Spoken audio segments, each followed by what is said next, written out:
All right, folks, I'm not gonna lie, this is our first time growing chickens. And most days it's feeling like we're just having to look up stuff and to make sure we're doing it right. But there's one thing that I'm not worried about, and that's where they're going to roost up at night. We have this chicken tractor. We're still working over this new ground on the farm. And at the end of the video, we're going to show you how we took a low tunnel, put it on this chicken tractor so they can move about and clear out the land for us. So the number one thing for me is I wanted to make sure that our little girls are happy. And so here's some of the things that we're looking out for as the chickens are doing their jobs. We're looking for signs of happy chickens. So dust bathing, relaxing, clucking, spreading out instead of piling up in the corner. That means we're checking for stress.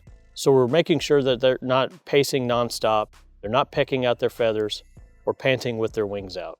And we know that squabbles might be a little normal, but consistent bullying isn't. So we're very fortunate to have some fellow farmers down the road, the Naked Gardeners, and they let us have some of their chickens. So we're kind of guaranteed to know that these chickens already get along, but we're still looking for signs of, hey, this is a new place. We want to make sure that they're happy. So another thing we're doing is we're watching out for predators. So we've already had signs of armadillos and some trash pandas, but we also have a lot of hawks out here, and at night I hear the coyotes. So I know that they'll at least be a little safer inside of the chicken tractor, especially the coop at night. But behind me, Roby is building a panel fence, and that'll give us a second line of defense. But we're also constantly paying attention to our surroundings and paying attention to the chickens to make sure that they're not telling us that they know about an issue before we do. We're also just checking the health of our chickens. So we have naked neck chickens, so there's already a little bald patch, which is a little alarming at first, but that's the breed. And so we're looking for clear eyes and just making sure that they're not scratched up or limping around or anything like that. And at night, when we do our final checks of the farm, we're making sure that they're up in their coops instead of piled up in a corner, which they did do the first couple of days as they were getting used to the place. But if they're not in their coop, that tells me I may need to check and make sure they're okay. So we know that chickens are not just about getting eggs or doing some of the work. They're part of our farm family. So we're just making sure that we're paying attention and giving them a nice place to stay at night. But they do pay their own way. Just like some of the crops pay their own way, they're scratching, they're aerating, they're taking care of the bugs. Now I know in this video, we do show them over some of our cover crops. We do plan to move them out into a new plot we're developing at the end of this week. I just wanted them to have a nice little fresh start. As they continue to work new seed beds, help us compost farm scraps, stir up some of those soil microbes, and then later on in the season, after we harvest out some of these rows, they can go in there and actually clean up the rest of it for us. So as promised, we're going to walk you around the chicken tractor. I want you to know that we built this last year. It has spent time out at Carl's getting tested. It has spent time at another farm with some rabbits in there as of late. And we moved this onto the farm about 3 weeks ago for the chickens that we have to develop our beds. So it's not brand new. It's a little used in some places, but you can see the longevity of the low tunnel and how we incorporated that into our own chicken coop. And just know that meat birds are going to require just a little bit different house than what we have here for layers. They need sun shelter, food, water that's not going to get dirty as they're doing their jobs.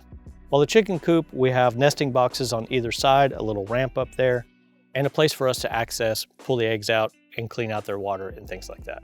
So for our build, this is classic Bootstrap Farmer DIY. This is how we chose to do it.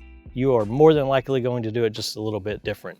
In the link below, we do have plans to how we made our chicken coop, but we started out with 4-foot, 3/4 inch EMT on our 4-foot hoop bender.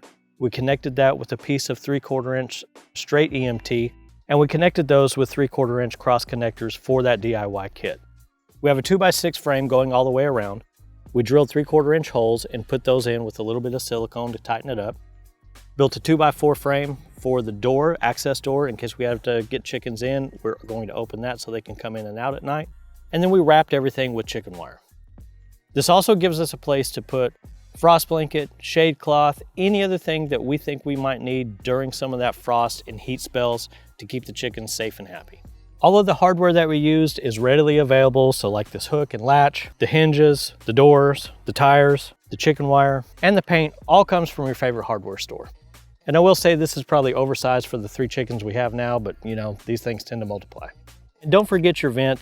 This whole thing is pretty open. There's a lot of airflow anyway, but this does help control the moisture buildup that could happen in the box during a rainstorm or when it's super humid out. So again, our ladies have a house to go home to every single night, be safe from the predators. They have a cover that is not only going to protect them from predators, but it's also going to give us a place for shade and frost protection as the seasons change. And on wheels means that we can move it anywhere on the farm with ease, so they can help us prep our beds, clean up our beds, and establish new food plots in the months to come. So for all those veteran farmers who inevitably is going to have a lot of advice for us, please let us know in the comments what you want us to look out for and what you would change on your own tunnel. We've got the links below to the cut sheet and the build sheet for this chicken tractor. And there's also a link to the low tunnel kit so you can build your own. So if we do things right, you'll get to see some of these chickens in other videos, and you can watch our progress as we learn along with you.